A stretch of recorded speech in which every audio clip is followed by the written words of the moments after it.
Hiriibisma ammatu jechuudha.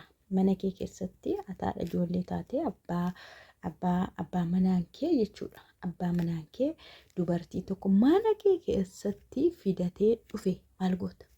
Maal goota? Ani koo otoon dhaggeeffadhu nan dafqe. Ati haadha ijoollee isaatii manni kan keetii hunduu kan keetii inni garuu dub godhee dubartii tokko fidee dhufe irraatii nu dhiyeessa nyaata nu dhiyeessa jedhe maal jetta? Isa dura garuu nagaan isiniif haa ta'u kabajamtoota hordoftoota keenyaa akkam jirtu nagaa keessanii baay'ee nagaa koo galata waaqa haa ta'u baga jiraattanii baga irra geessanii dubartii jechuun garuu dubartii jechuun dhugaa dubbachuudhaaf seexana yoon jedhe ani bakka anis dubartiidha baay'ee allee dubartiidha. Dubartiin dubartii irratti otoo mana keessa jirtu haati ijoolleen qaxxattee manuma dhaqoo jechuun ani hin beeku seexannuu sheemiin hin qabadhe yaada jechuun oskaadhaan inni godhamullee oskaadha. Fuuldurumaan fiillafiitiidhumaan innaatti dhaqamu ayidoonnoo maal akka godhamu gaa dhuma isaa jechuudha. Isheen garuu baay'ee obsitee jara laalaa turte dhaggeeffataa turte. Egaa akkas ture egaa. Jarri kun lamaanii dubartoonni kun lamaanii hiriyaadha. Hiriyaadhaan siniin jedha hiriyaadha waliin guddatanii keessa bahanii mana tokko buluu maal jedhu erga heerumtee erga deessee bakka jechuun qobaa galtiin jedhamtu gaasheen suni kan dhufanis fagoorra baadiyyaarra wal faana dhufanii wal mari'atanii dhufanii biyya tokko dhufanii magaala keessa tokko waliin jiraatanii akka carraa ta'e egaa carraa dhamtiire waan hundumtuu isheen haadha manaa taate kuni biraa nama gaarii tokko argattee nama gaariidha. Namni sun baay'ee nama gaariidha. Ishee of nyaachiste ishee kanatu of nyaachise malee qab gootee of nyaachiste malee namichi nama gaariidha. Nama gaariidha. Nama hojii bareedaa qabu nama olii gad deemee biyyoota garaagaraa deemee yeroo yerootti deddeemee hojii hojjetudha. Jireenyi isaanii baay'ee bareedaadha. Manni isaanii bareedaa, jiruun isaanii bareedaa, ijoollee lama qabu, hojjettu mana keessaa qabu, inni badaa biyya keessan taa'u, biyyoota irra naanna'eetu bakka hojii hojjetachuudha. Egaa haala kanaan osoo jiraatanii yeroo inni hin jirre isheen immoo hiriyaashii kana waamtee wajjiniin buluu wajjin ijoollee bakka ijoollee kana isaan akkuma haadhaatti kunuunsite jechuudha. Haati iddoo hin jirretti illee isheen ijoollee kanallee hin kunuunsiti. Waan mana keessa hin jirre hojjettuun haadha manaatti simte hiriyaa haadha manaatti simte tokkumadha. Waan fidamu waan bitamu garaagarummaan qabu jechuudha. Hundumtuu walumaa galaniitu mana sana keessa antineedhu waan mana sanaa godhu jechuudha. Gaafa abbaan manaa hin jirre gaafa inni buluu gaafa inni bakka fagaatu hin dhuftee ulfaana buluu sireema abbaa manaa faadha manaarra buluu nyaata bakka waan barbaadan ulfaana hojjetu ulfaana dhuguu ijoollee kana ulfaana qaama dhiquu hin qo'achiisu maal jedhu bakka saantima tokko jedhaaga saantima tokkorraa duubaa fuuldura jiramti akka kanatti jiraatu jaroonni kun lamaanii otoma akkas jedhanii mana sana keessatti namichi abbaan manaa yeroo dhufus intaloon hin dhufti isa faanas akkuma isheetti walitti dhiyaatan ishee faanas hiriyaa fi abbaan manaa sunis hiriyaan ishee gwaadinyaa ishee hiriyaan ishee haadha manaa sanaa fi abbaan manaa sunis akkuma kanatti baay'ee walitti dhiyaatanii bakka tokkuma ta'e jechuudha. Mana sana kee akka waan dubartiin lamaatti haasa'ama. Obboleettii ishee haadha manaa kanaaf wanti isaa hin galle dubbiin keessa yeroo bahamu isheen hiriyaa isheeti malee hiriyaa namichaa miti yookaas dhiira miti isa faana garuu akkuma keessa bahama ta'e walitti dhiyeenyi hundi isaayyuu jechuudha. Utuma akkanatti jiraatanii uffatoota ishee fiddachuutti kaate akkuma nama mana sana keessa faa jiraatu.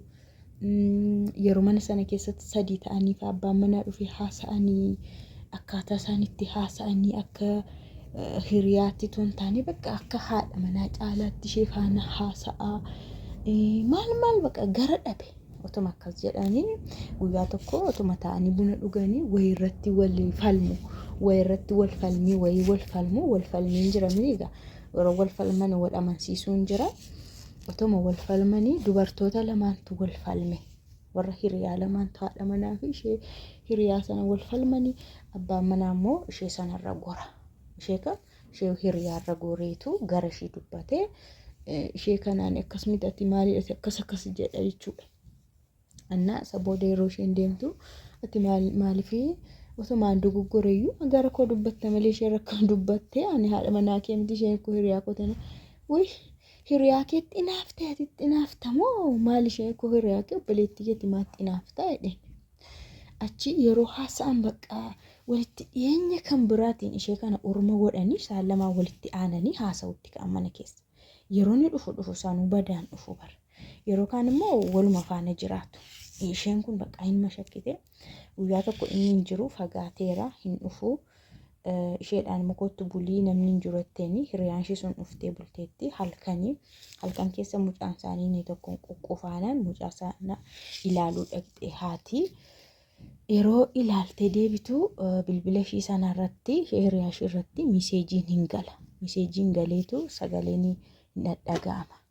Booda isheenoo isatu miseejii ergas seete osoo hin taane bilbila isheetu saayilentiin godhin ciistee yoo riba keessaa ishee dammas gatteetu isheen saayilentii gochuudhaaf isanni sagalee dhageessise yeroo laaltu lakkoofsa abbaa manaa isheetiin miseejiin irruma keessa taa'amteera beektu silkii keessan gaa yeroo miseejiin dhufee galu miseejii ammatti ilaalletti irruma keessaan ta'a miseejiin kamu irruma keessa yeroo laaltu waan ergee fi akka waan walitti dhufeenya jaalalaa wayii qabanitti barreesseeraaf. Indeen achi naatee itti isheenoo naatee namni kana argee zim jedhee bira raffisa. Isheenoo zim jettee bira rafti zim jettee istee bultee gaafa sana jechuudha. Achi booda namichi hin dhufee yeroo dhufus bakka isheenumaan dubbannee mirkaneeffachuuf ta'e hin beeku ga'ani. Ta'ee hiriyaashii kana hin shakkitu ta'e daftee ittiin dubbattu ta'e hin beeku waan dhumaan argiti bara.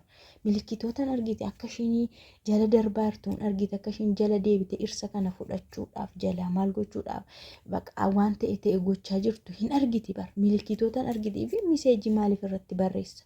Achi maal gootee ituma akka kanaan jiraniiti bakka baay'ee ishee jibbisiiseennan akkas jetteen. Zim jettee ma dhufti faati. Gaafii immoo otoon bilbiliin dhuftii maal jettee bakka maa jetteeni kana booda jetteen. Yoo ansi bilbileessi waame malee akkan dhufne amma garuu bakka adeemetteeni gara kushinaa deemte. Isheen sun waan achi qabdu tokko fudhattee uffata silaa fidatteetti fudhattee deemte. Yeroo sana abbaan manaa ishee kana immoo hin lole. Ati jedhaan ati hin rabbaatu ati hin taatu isheen hiriyaa kee miti obboleettii kee mitiiyyuu ishee miti namatti qabdu maatiin kee as jiru fagoo jiru miti ishee faana miti kan jiraattu akkamitti hiriyaa kee akkas goota ati maal jedhee ishee arrabsa. Haa ta'u gaattee dhiistee isheen sun hin deemtee erga gaafa sanaa maal godhaa hin lole. Namichi jechuudha abbaan manaa haadha manaasaa lolee ittiin dubbatu. Bakka akka durii as hin deemaa achi hin deemaa hojiin deemaa hin jiru yeroo barbaade deemaa yeroo barbaade dhufaa isa akka deeme iyyuu hin beektu. Bakka akkasitti manatti yoo gale nyaata hin nyaatu bokokee taa'aa bilbilisaa yoo bilbilame fataa hidhaasaa eenyu faanaasaa gaaddeenyaa sana hiriyaa sana yeroo isheen bilbilti bilbila ishee kaasee akka ajaa'iba haasee ishee faana kolfee taphataa hin beekte akka ishee faanaasaa jiru haati manaa immoo akkanatti too gubattu. Gaaf tokko maal godhaa akka inni hin jirre wayitti beekti gaasheen akka inni deeme wayitti iddoo biraa fagaatee hojiidhaaf deemetti beekti garuu inni asuma jira hiriyaashii sana faana halkan bashannanaa turan ta'e waan akkasiiti galgaleeffatanii dhufanii hojjettuu sanatti bilbileetu balbala banii jedhaan. Yeroo dhaqxe balbala bantu abbaate fidateen dhufu seet eenyu hiriyaadhuma ishii mana isaatti fidatee dhufe dubartii fidatee dhufe. Amma gaa dubartii fidatee dhufe inni kamaa inni fidatee dhufe isheen saaloonii teessee televezyiinii ilaalti turte haati manaa dhufanii seenanii yeruma seenan iddoo nyaanni itti nyaatamu daayiningii teebilirra dhaqanii taa'anii. Nyaata nu fidi jedhu hojjettuudhaan hin beelofne nyaata nu fidi jedhan. Ishee abbaa manaatu jedha waan ta'eef nyaata fidde isheen Fizizetti ilaalti haati manaa immoo maaltu dhufeette inde akka midhatte hojii deema ture miti fagaatee deema miti jette uffata isa ganama uffatee bahe miti uffata kan biraa uffatee dhufe isheen sun muffataa jette festaanii minamni uffatteetti kaachi booda maaltu ta'areeyyuu nyaata sana hojjettuun isaanii geessitee fi yeroo geessituu fi ashaboon qabu minaamin jejjetti ashaboo ganaa ka'ee fide ashaboo callaa irratti naqaafi xiqqooma nyaattee bakka boru nyaata mi'aanatu hojjeta jettiini taa'anii haasa'anii kolfuu haati manaa immoo fuulduruma isaanii teessee televezyiinii ilaalti barsiisan dubarran taa'anii nyaata nyaatu isheen immoo teessi hin boossi waan ta'e bakka hin gubatti isaaniin daamu ishee irraanfataniiru nama jira sa'a jira hin jenne bu'aarti aaraarti dantaatti hin qabanii haasa'anii kolfuu midhaan isaanii nyaatanii bishaan dhuguu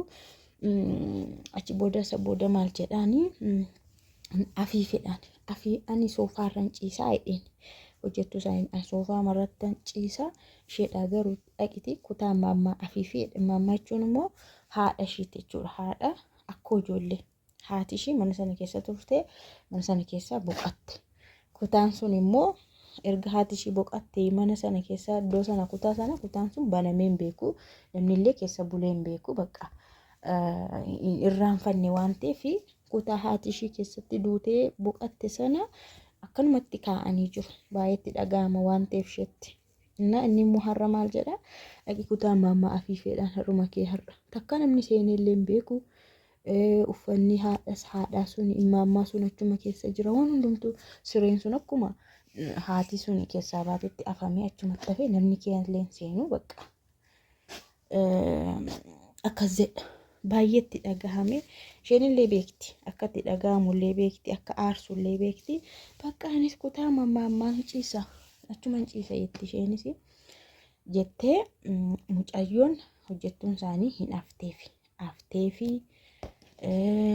amma immoo gara kushiinaa deemte nyaata qopheessuu isa boorii ijoolleedha jechuudha ciree mana barumsaa isaan deemanii qopheessuu deemte amma immoo waamee jechuudha aannan dhugaa jedheen hojjettuudha aannan dhugaa na gubdee na qaqqaammatteetti coggaarraa kun dhukkubsiteedha eenyu haati manaa jechuudha ishee sana bira taa'e achi isheenoo aannan irra kaa'uuf deemte aannan danfisuuf deemte nyaatas hojjechaa jirti haati manaa kun bakka achi teessee boosee dadhabna nama maal gooti saaloonii dhaakaateetu gara kushiinaa deemte hojjettuu sana bira dhaqxeetu amma halkan kana gara kamittiin barraree baduu danda'a jetteen hojjettuun sun gubatteetti gubataa mashii tolii gaddeema mana sana keessa yaa nama aarsa wantichi innaa obsi jetteen hojjettuun ofti qabdee obsi dhiisimaa miti mee obsi mee jettee ofti qaqqabdee achuma maal jettiin dhaqiitii sahaanii sasaanii nyaatan sana jalaa kaasii jettee ergiti isa booda maal gochuufi amma hojjettuun suni saambusaallee hojjechaa jirti turte zayitiidhaan bukkeetti immoo aannan sanas danfisaa jirti achi maal gooti haati manaa sun intiniidhuma sana isa isheen danfisaartu aannan sanas itti saambusaatti hojjetamaa jirus jettee abiddarraa laxxu gootee fuutee dhaqiiti intaluu sanarratti gadi galabbati inde basmaan kun waan miira nama to'achiisu miti garuu bara basmaa waan akkas isaan godhan kun dhugaa miira nama hin to'achiisa tos hin ta'e miira keessan dandeessanii hin to'attu gooftaa koo ani hin to'adhu maal abbo yoo nama ajjeesuu dadhabde ofii duudha malee wanta baay'ee elektiriikii isa qabachiisa bara waan isaan godhaa jiran mana keessatti hindi hiriyaa kee fidatee dhufee mana kee keessatti wajjin alatti wajjin bashannanaa ture ammas fidee mana keessatti to'ati teessuu to'ati ilaaltu nyaata kennee fi maal godhee afaa ciibsaa jedhee indeena cinnaatee achee foodhii kootutti galabbaxi qaba achi yaa wanti kamuu gara seeraa yeroo deemu waan kamuyyuu seeraan adabbiin karaa seeraati wanti kamuu karaa seeraati malee namni kamiyyuu ofiisaatiin namni tokko namiidhe jedhee adabuu hin danda'u maal gochuu illee hin danda'u namni tokko yoo miidhames waan kamiinuu karaa kamiinuu yoo itti dabame yoo itti jalaa wanti ta'e seeratu qulleessa seeratu fixaa malee ofii itti darbee narka jirti yookaas na bira jirti yoo waa godhe itti gaafatamuun isaa dirqamadha. Egaati manaa kun miira ishii akka kanaan deemtee aannan danfaa zayiitiitti maal godhamu fuutee dubartittii kana fuula ishii dhaqna ishii gugguddee lafa keessee isheen yaalamtee yaalii galtee isheen kun immoo hidhaa seentee achi booda waan hundumaa seeraan akka itti gaafatamtu taate jechuudha. Haati manaa kuni waan nama miitee fi seeraan hin gaafanne isheen kana yoo jettee himatte garuu kana jettee himatte egaa seerri immoo waan hundumaa ragaadhaan qulqulleessee ka'ee adaba malee himannaa kee qofaanis waan si adabu tokkollee hin qabu. Akkanatti isheen hidhaan itti murtaa'ee seerri adabee isheen sun immoo yaalii irra turte biyya keessatti yaalamaa turte fuulli ishii baay'ee waan gubatee fi achi booda abbaa manaa ishee hiikee isheen hidhaa seentee abbaa manaa ishee hiikee ishee kana fuudhee biyya keessatti yaalchisee dabalataan biyya alaa geessee fuulli ishii akka sirratuuf yaalsisaa ture. Ijoollee isaa fuudhee warra haadha ishii baadiyyaatti gashee ishee kana faana jireenya isaatti uffisaniin jedha. Kanaafuu amma mee kanarraa maal barattu dhugaan siniin jedha. Dhiirri kun halagaa miti ilaali. Amma dhiirri kun halagaa tokkoffaan dhiirri halagaa lammaffaan immoo dubartittii makanatu of nyaachise. Isheetu of nyaachise. Hiriyaa ishii haa taatullee malee ofiishii biraa heerumtee bakka carraashii ta'ee jireenya bareedaa abbaa manaa bareedaa argattee sirriitti gaa'ela bareedaa erga uummattee isheen hiriyaan ishii kun immoo hin heerumne gaa'ela hin godhanne waan ta'eef natillee haa jijjiiramte haa jettullee malee ol dabarsitee hamma sireetti ol dabarsuu hin qabdu mana ishii keessa. Kanaafuu mana ishumatu manatti ol as fidee manatti fidee golatti fidee hiriyaan ishii sunis akka ishii mana ishii barbaaddu abbaa manaa ishii barbaaddu hamma kana goote irratti xinnoo ishii dammaquu dadhabdee ofirraa fageessuu dadhabdee yaa namatti illee hin fakkaatu garuu hamma kana baay'isuun hin barbaachisu. Hiriyaa koo jedhanii mana ofiitti hamma kana gashanii yeroo hundumaa gashanii siree abbaa manaa ofii irra ciibsanii mistira hundumaatti himanii maaliif intiniin jettu isheen maaliif maqaansaa hin inaaf ture. Kun ko inaaffaadhaan nama jaarsa namarraa fudhachuudha malee too inaaffaan qabdu ta'e maali kan isheen hin barbaaddattu. Kanaaf jalqaba irratti hiriyaadhuma kana shuma haadha manaa kanatu sirriitti mana ishee keessa zalaaqii deemsisee jireenya ishee hundumaa fuutee tagarsiistee isheen sun immoo muxxun jettee akka waan dhaala wayii ta'eetti itti seentee bahuu diddee. Namichis immoo bakka walitti dhiyeenya isaaniirraan kan ka'e isheen kunillee akka isa biraa deemtu hin barbaanne bakka ishees hin barbaade maaliif bakka baay'eetti dhiyaatte ka keesseente ka waan hundumaa beekti ka amala isaa beekti haasaa isaa beekti. Akkanattiin isheen sun intini jettee hidhamtee gaa'elli ishees jigee ijoolleen ishee baadiyyaatti galanii inni immoo ishee kana fuudhee seera qabeessa haadha manaasaa seera qabeessa godhee akkanaqa. Innaa waan baay'ee nama barsiisan siniin jedhanii waysi dubartii irraa fagaachuudhumatu barbaachisa hiriyaa yoo taate balikkuun ni jedhan tokko jira alumatti ol gashuun hin ta'u kunno alatti ala